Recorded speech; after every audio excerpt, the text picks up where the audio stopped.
kasih untuk ibu-ibu yang sudah menyempatkan hadir pada pagi ini. Ibu-ibu, giat kita pagi ini adalah saya akan memperkenalkan bagaimana cara memanfaatkan sampah rumah tangga yang hampir setiap hari kita produksi di rumah kita masing-masing. Sampah itu adalah barang-barang sisa yang tidak kita gunakan lagi atau tidak bisa kita manfaatkan lagi. Sampah itu ada dua, ibu, sampah organik dan sampah non-organik. Sampah organik adalah sampah yang mudah terurai dan kembali ke alam. Sementara sampah non-organik adalah sampah yang sulit sekali terurai dan kembali ke alam. Kalaupun dia terurai, membutuhkan waktu yang sangat lama, kira-kira mungkin bisa sampai 100 sampai 150 tahun baru bisa dia kembali ke alam. Untuk pagi ini saya akan coba mendemokan bagaimana cara kita membuat sampah organik. Sampah organik itu bisa dari bahan-bahan sisa makanan yang ada di dapur kita. Seperti ini contohnya sayur-sayur, bisa berupa sisa-sisa makanan ataupun daun-daun yang ada di sekitar halaman rumah kita, ya. Bahan-bahannya itu cukup mudah kita dapatkan, terus alat-alat yang digunakan pun sangat murah sekali, dan itu akan bisa kita lakukan bagi siapa saja, bagi mempermudah bagi kita sebagai ibu rumah tangga. Tidak perlu menggunakan alat-alat yang susah rumit kayak palu, scoop atau apa segala macam, ya. Cukup bahannya sangat mudah. Kali ini kita akan menggunakan cara Takakura. Takakura itu sebenarnya penciptanya dia warga Jepang. Sekitar tahun 2004 kalau tidak salah, metode ini dia ciptakan di Surabaya. Karena di Surabaya itu dia melihat banyak sekali sampah-sampah rumah tangga yang terbuang percuma, Bu, tidak bisa digunakan dengan baik.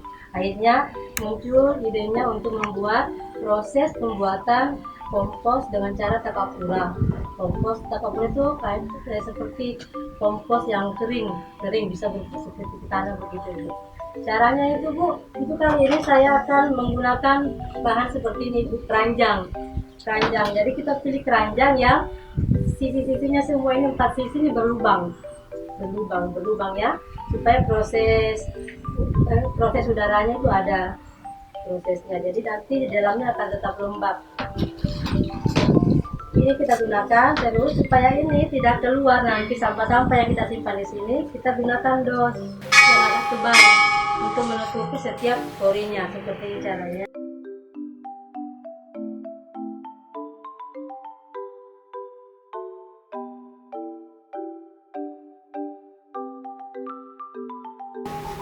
Kita seperti ini, Bu, bisa dilihat sampai dalam-dalamnya ini supaya nanti tidak keluar dari dalam, terus nanti tidak ada binatang-binatang yang bisa masuk ke dalamnya, dan nanti sisa-sisa sampahnya bisa tetap lembab. Jadi kita bisa seperti ini, Bu. Nah, untuk proses pertama yang kita perlukan lagi adalah sekam. Nah, skamnya ini kita buat seperti bantal begini, Bu. Kita jahit menggunakan kain yang berlubang. Ini jaring-jaring yang kita gunakan. Kenapa kita butuh sekam? Supaya nanti kalau kita simpan di paling dasar sini, sisa sampah yang kita simpan di sini dia bisa diserap. Sebenarnya sekam juga boleh juga kalau tidak punya sekam, ibu-ibu boleh menggunakan tanah atau pasir. Ya, yang penting pokoknya bisa menyerap. Air itu bisa menyerap. Nah, kali ini kita gunakan sekam. Setelah ada sekam, di atas sekam, lapisan atasnya lagi kita pakai kompos. Kompos itu kan sudah ada bakterinya, Ibu. Nah, kenapa kita gunakan kompos? Supaya mempercepat pembusukan dari sampah-sampah yang kita simpan sebentar di sini. Seperti itu. Nah, komposnya itu kalau tidak punya kompos bisa juga pakai tanah. Komposnya kita simpan di sini. Bisa kita kasih rata. Tidak usah terlalu banyak, Ibu, kira-kira mungkin maksimal 5 cm. Yang penting dia rata, ya.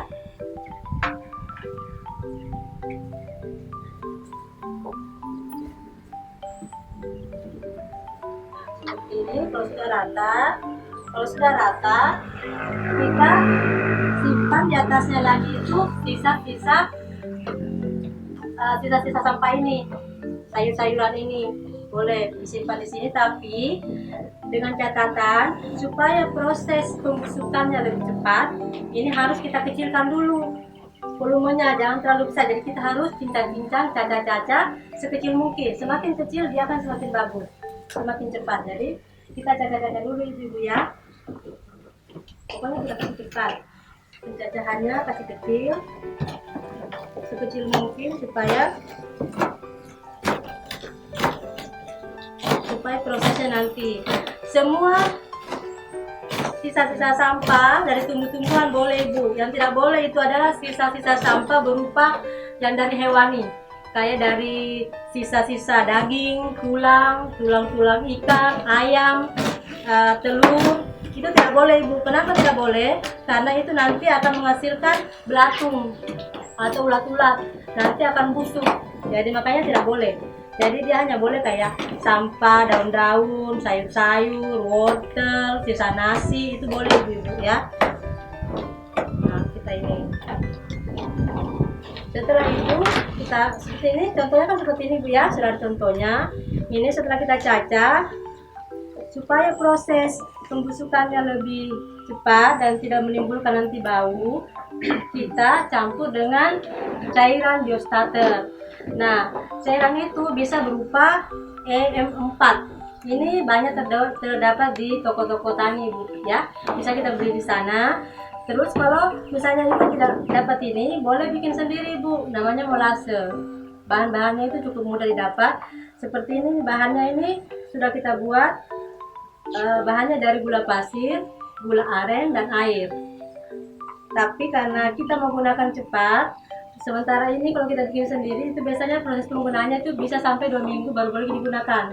Nah, jadi hari ini saya pakai yang 4 saja ya, karena kita kan menggunakan secepatnya. Ini hasilnya, biostarter sudah tercampur dengan yang ini, dengan air dan sedikit gula pasir. Ya, ini tadi 2 liter bu, 2 liter takarannya itu menggunakan 4 seloki ini dan sekitar 4 sendok gula pasir. Sudah kita ini. Nah, sebelum ini kita masukkan ke dalam sini, ini kita semprot dulu dengan ini. Semprot di sini. Semprotannya jangan terlalu banyak ibu-ibu, secukupnya saja, yang penting dia basah. Jangan sampai dia berair.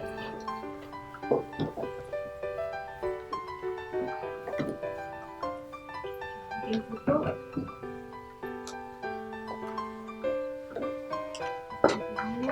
Nah, nanti setelah itu kita masukkan di sini ibu-ibu.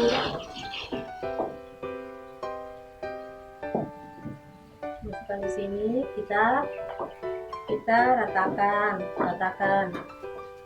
Setiap hari di dapur kita kan tidak mungkin menghasilkan sisa-sisa sayuran atau sampah makanan, itu kan terlalu banyak. Jadi tidak usah menunggu sampai beberapa hari supaya banyak baru kita bikin, tidak perlu. Misalnya hari ini ada 2 genggam, ya 2 genggam saja kita bikin. Nah, sudah seperti ini Bu ya. Misalnya ini hari pertama ya misalnya. Sudah selesai. Setelah itu kita tutup lagi dengan kompos di atasnya, tanah kompos yang tadi.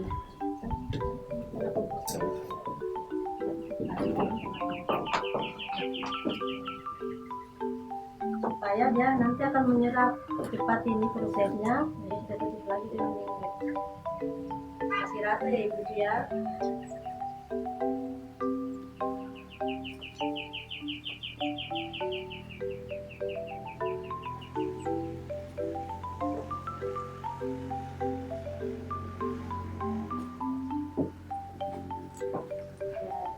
Seperti ini. Nah, misalnya ini kan anggaplah ini hari pertama kita punya sampah di rumah, hari pertama ya.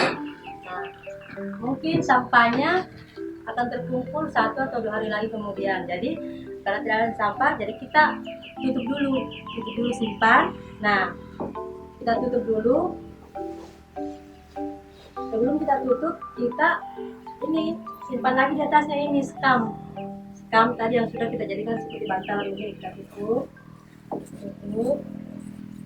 Nah, habis itu kita tutup lagi dengan kain warna gelap. Kita mau kain yang warna gelap yang agak tipis ya Bu ya, yang tipis. aduk.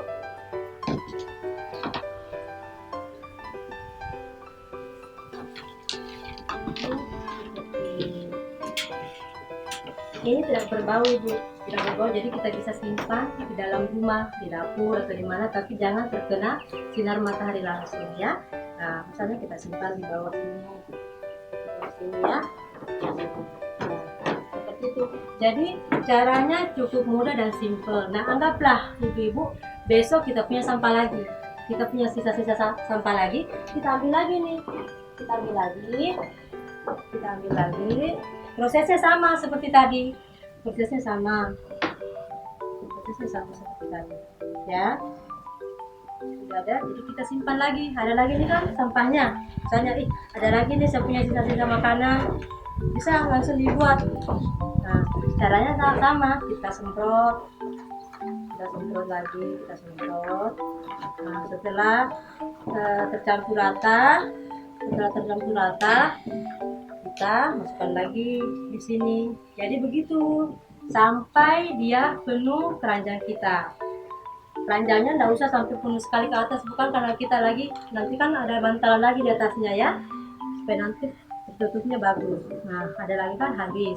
Misalnya habis, kita simpan lagi tuh komposnya di atas seperti itu. Jadi caranya sangat mudah sekali ibu-ibu, jadi bisa ibu-ibu lakukan setiap hari di rumah.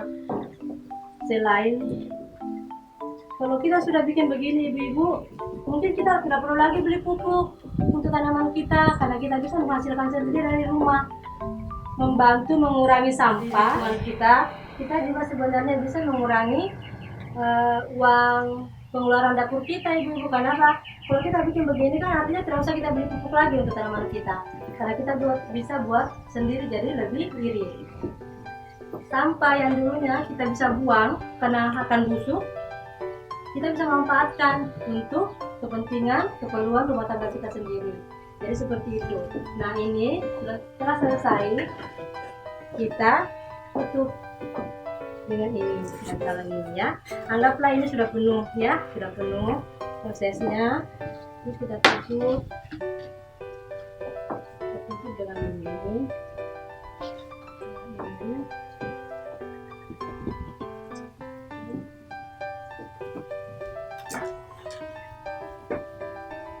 Seperti ini kita simpan ibu.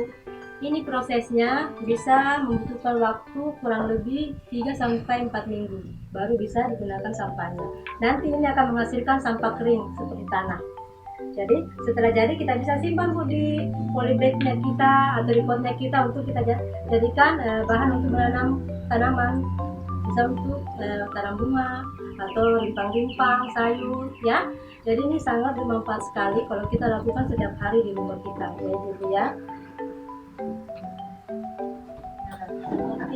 Seperti itu. Tadi ini adalah proses pembuatan kompos takapura kompos kering. Nah, ada lagi satu metode, bahannya lebih simpel dari yang tadi takapura. Dia bisa menghasilkan satu kali pembuatan kompos itu menghasilkan dua, berbentuk cair dan berbentuk kering. Nah, saya melanjutkan atau bisa Brandon? Bisa mungkin Brandon yang lanjutkannya. Prosesnya cukup mudah dan bahan-bahannya juga jauh lebih simpel. Dan nanti terserah ibu-ibu mau pakai yang mana, sesuai dengan bahan kita yang ada dan sesuai dengan yang pokoknya yang paling simpel untuk ibu-ibu laksanakan, itulah yang ibu laksanakan di rumahnya ya. Jadi jangan kita bikin ribet ya, jangan kita bikin ribet supaya bisa kita lakukan ibu-ibu ya. Bu Reni silakan. Assalamualaikum warahmatullahi wabarakatuh.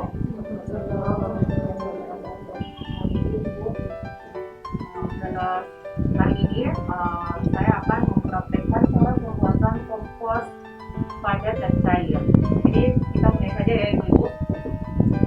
Jadi sebelum pembuatan kompos cair dan padat, kita menggunakan drum atau ember. Nah, jadi yang telah diberi lubang di bawahnya.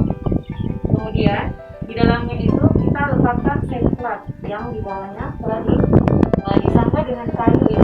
Sebaiknya gunakan kayu karena kita mau membuatnya itu pupuk kompos dari tumbuhan. Setelah itu kita manfaatkan kembali sisa limbah bahan makanannya. Jadi limbah bahan makanannya sama tadi yang saya ibu praktekkan, yang sudah dicacah-cacah, yang sudah dipotong, kemudian kita semprotkan kembali dengan cairan biostarter.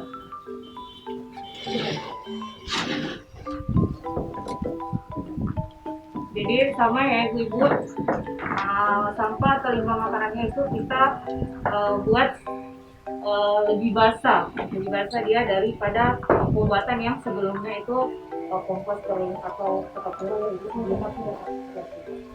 Setelah disemprot, kita masukkan sampahnya di dalam drum.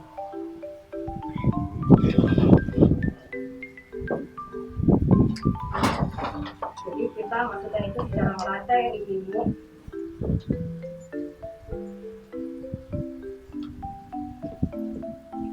Setelah dimasukkan seperti ini secara merata, kita semprotkan kembali dengan cairan biostarternya.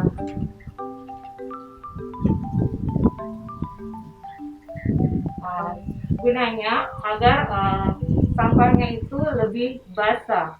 Tapi kita semprotnya jangan juga terlalu banyak karena nggak boleh sampai dia kebanjiran di dalam atau terendam. Jadi cukup sampai basah saja.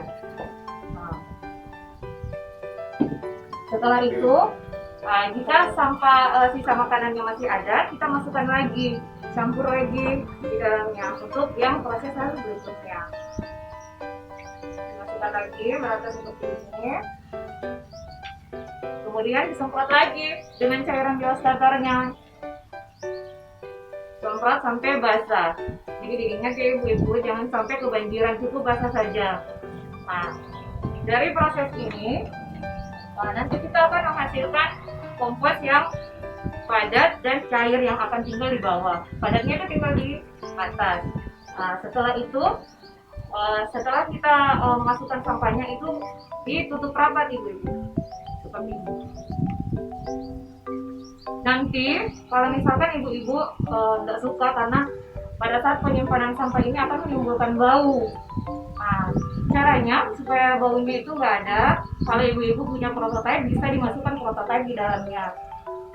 Jadi prototipe itu berguna untuk menghilangkan bau yang ada di dalam drum karena akibat dari proses fermentasi.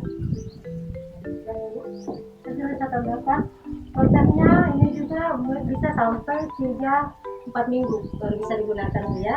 Jadi cukup mudah, bahan yang dibutuhkan, dalam hal yang dibutuhkan juga sangat mudah kita dapatkan ya. Jadi mari kita membantu supaya lingkungan kita tetap sehat, bersih, jauh dari sampah-sampah yang membusuk. Marilah kita mulai dari rumah tangga kita sendiri untuk memproduksi pupuk kompos dari sisa-sisa sampah yang ada di dalam rumah tangga kita setiap hari. Demikian yang bisa kami sampaikan hari ini ibu-ibu. Mudah-mudahan apa yang kami sampaikan pada hari ini bisa bermanfaat buat kita semua dan yang lebih penting bisa kita aplikasikan dalam kehidupan kita sehari-hari. Demikian atas perhatian yang diberikan pada hari ini untuk kita hari ini, sudah meluangkan waktunya. Kami ucapkan banyak terima kasih. Salam sehat untuk kita semua ibu-ibu. Assalamualaikum warahmatullahi wabarakatuh.